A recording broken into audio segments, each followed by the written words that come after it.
Salam müəllimlər, mən indi sizdən duru yeməklərin hazırlanması texnologiyası haqqında danışacağam. Bilirik ki, şorba çox qiymətli qida hesab edilir. 100-dən artıq çeşidə sahibdir. Şorba bulyon əsaslı duru yeməkdir.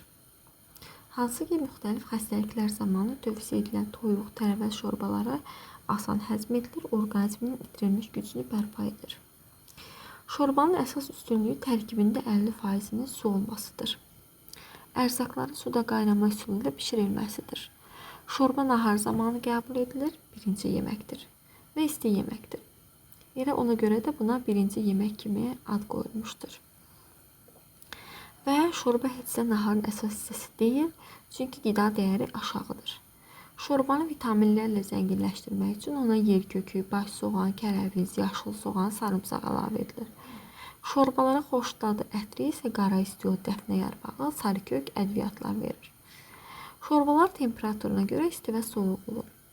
İsti şorbaların hazırlanması üçün üsulları mövcuddur. Belə ki, onlar şəffaf, qatışıqlı və pürə şəkilli olurlar. Şəffaf şorbalar ət, toyuq, balıq bulyonundan hazırlanmış duru yeməklərdir. Onların tərkibində çoxlu sayda iştahacan maddələr var. Belə şorbalar tərəvəz, düyü, verməşil və s. əlavə edilmədən bişirilir. Süfrəyə bulyon fincanlarında verilir. Şəffaf şorbaların qidalılığını artırmaq məqsədi ilə onlara qarnir əlavə edilir. Bu zaman qarnir əvvəlcədən bişirilib hazırlanmalı, yalnız şəffaf şorba süfrəyə verilərkən ona əlavə edilməlidir. Qarnir kimi xırda küftələr, bişirilmiş düyü, verməşil, yumurta və s. əlavə edilə bilər. Qatışıqlı şorbaları bişirmənin sonuna yaxın un, tərəvəz, soğan, yer kökü, göyərti, dənli bitkilər, makaron məhsulları, xama və tomat pastası əlavə edilir. Belə şorbalarda tərəvəz birbaşa qaynayan şorba məhluluna əlavə edilir. Və tərəvəzlər bişmə müddəti nəzərə alınmaqla şorbaya müəyyən ardıcıllıqla əlavə edilməlidir. Şorbanın gözəl görünməsi üçün tərəvəzlər müəyyən edilmiş qaydalarda doğranmalıdır. Pürə şəkilli şorbalar sürtkəzdən keçirilmiş ərzaqlar əsasında hazırlanır. Onlar qatışıqlı şorbalara nisbətən yüngül və qidalı olur. Ən çox uşaq və pəhriz qidası kimi məsləhət görülür. Soyuq şorbalar əsasən yay aylarında hazırlanır. Əsasını zəif tərkibli ət və tərəvəz bulyonları təşkil edir. Soyuq şorbalara təzə tərəvəz, göyərti, qaynadılmış yağsız ət əlavə edilir.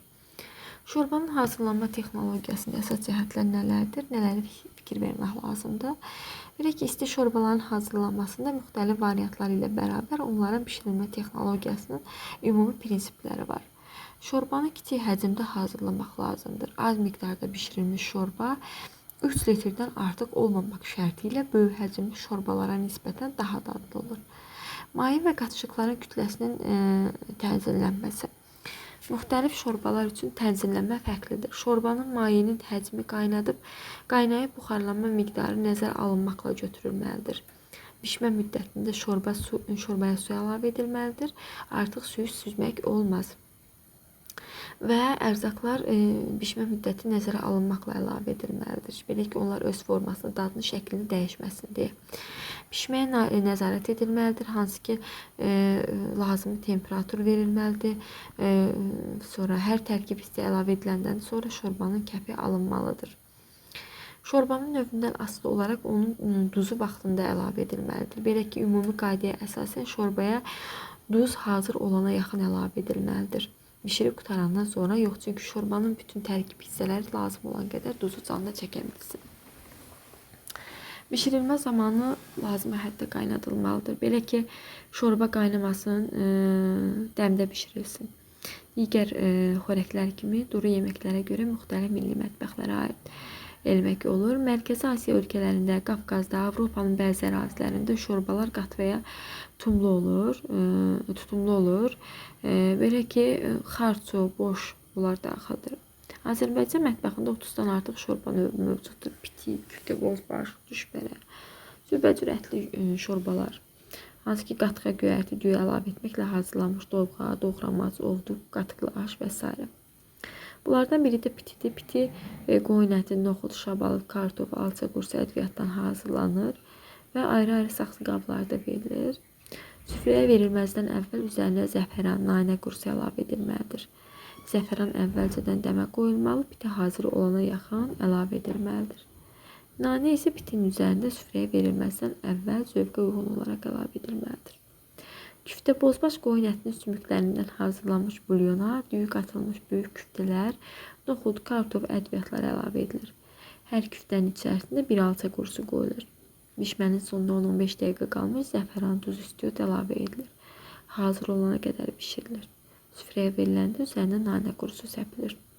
Düşbərə bərk xəmir yoğrulur, 1 mm qalınlığında yayılır, bərabər ölçülü kvadratlara bölünür. Qoyun əti soğanla birlikdə ət maşınından keçirilir. Hazır farşa duz, istiot əlavə edilir. Hər kvadratın ortasına 2-3 qram ət qoyulub bükülür. Qoyun ətinin sümüklərindən hazırlanmış ət suyunda 5 dəqiqə bişirilir. Süfrəyə düşbərə ilə birlikdə xüsusi qablarda sarımsaqlı sirkə verilir. Düşbərənin üzərinə təzə keşniş və yaxud nanə qurusu səpilir. Dovğa qatığa az miqdarda un, düyü, yumurta, su əlavə edilməklə hazırlanır.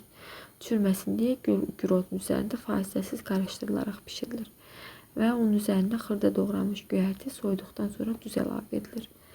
Xəmir aşı ərişdə və ya xırda lobya ilə bişirilir. Lobya ayrıca qaynadılır. Bərk xəmir yoğrulur, yayılıb, unlanır, nazik kəsilir. Ət suyuna əvvəlcə xırda küftələr əlavə edilir. Küftələr bişəndən sonra ərişdə və lobya tökülür. Hazır olana qədər qaynadılır. Hazır xəmir aşıya doğranmış təzə keşniş əlavə edilir. Süfrəyə veriləndə üzərinə nanə qurusu səpilməlidir. Şorbanı bişirən zaman müxtəlif məsləhətlərə əməl etmək lazımdır. Belə ki, onu gürodun üzərində qaynatmaq olmaz. Bu zaman bulyon bulanıq olur, dadsız alınır. Dəfnə yarpağını şorbaya hazır olana yaxın vermək lazımdır ki, acı dad verməz. Toyuq şorbasına dəfnə yarpağı əlavə edilir.